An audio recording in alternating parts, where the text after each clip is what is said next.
ise büktü belimi.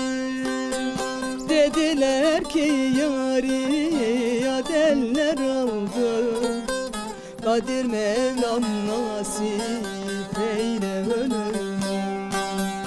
Seher yıldızı ayırdı bizi, perişan eyledi dost hepimizi.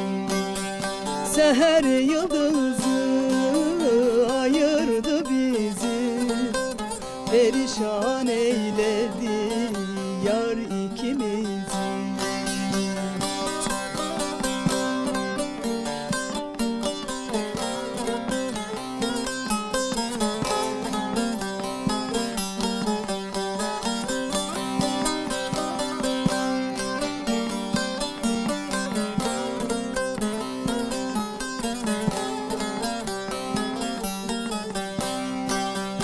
Bülbüle söyleye dalına konsun, bizi böyle eden Allah'tan bulsun.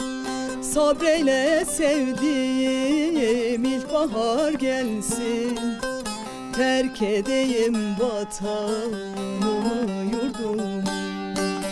Seher yıldızı ayırdı bizi, perişan eyledi dost hepimizi.